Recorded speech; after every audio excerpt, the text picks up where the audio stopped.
നമസ്കാരം. ജ്യോതിഷത്തെ അറിയാം. സ്കന്ദഷഷ്ഠി എന്താണ്? സ്കന്ദഷഷ്ഠി എന്നത് ഭഗവാൻ മുരുകന് സമർപ്പിച്ചിരിക്കുന്ന ഒരു വിശിഷ്ട ദിനമാണ്. ഇത് ദീപാവലി കഴിഞ്ഞ 6-ാം ദിവസം അഥവാ തൈപ്പൂയ മാസത്തിലെ ശുക്ലപക്ഷത്തിലെ ഷഷ്ഠിതിഥിയിലാണ് ആചരിക്കുന്നത്.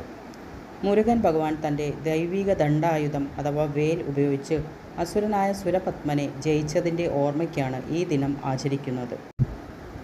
ചരിത്ര പ്രാധാന്യം. പുരാണങ്ങൾ അനുസരിച്ച് അസുരരാജനായ സുരപത്മൻ ദേവന്മാരെ പീഡിപ്പിച്ചപ്പോൾ ഭഗവാൻ ശിവൻ തൻ്റെ ശക്തിയിൽ നിന്ന് മുരുകനെ ജനിപ്പിച്ചു.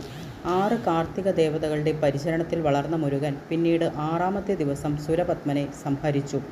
അതുവഴി ധർമ്മത്തിൻ്റെ വിജയവും അധർമ്മത്തിൻ്റെ പരാജയവും ഉറപ്പാക്കി. അതുകൊണ്ടാണ് ഈ ദിവസം ധാർമ്മികത, വിജയം, ധൈര്യം, ആത്മവിശ്വാസം, നന്മയുടെ വിജയം തുടങ്ങിയതിൻ്റെ പ്രതീകമായി കരുതുന്നത്. സ്കന്ദഷഷ്ഠി ആചരിക്കുന്ന വിധം. ഭക്തർ 6 ദിവസവും വ്രതം പാലിക്കുന്നു.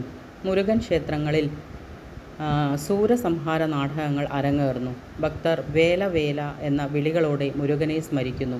സ്കന്ദഷഷ്ഠി കാവ്യം, കന്ദഷഷ്ഠി കവചം എന്നിവ പാരായണം ചെയ്യുന്നത് അത്യന്തം പുണ്യമാണെന്ന് കരുതുന്നു. ആത്മീയ പ്രാധാന്യം. 6 ദിവസങ്ങളും മനുഷ്യൻ്റെ 6 അഹങ്കാരങ്ങളെയും, അതായത് കാമം, ക്രോധം, മോഹം, ലോഭം, മതം, മാത്സര്യം ജയിക്കാനുള്ള ആത്മീയ യാത്രയെ പ്രതിനിധീകരിക്കുന്നു. മുരുകൻ നൽകുന്ന ധൈര്യവും ബുദ്ധിയും വിജയം നേടാനുള്ള ശക്തിയും ഭക്തർ പ്രാർത്ഥിക്കുന്നു. ജീവിതത്തിലെ പ്രതിസന്ധികളെ ധൈര്യത്തോടെ നേരിടാനും ആത്മവിശ്വാസം വർദ്ധിപ്പിക്കാനും സഹായിക്കുന്ന ദിനമാണിത്.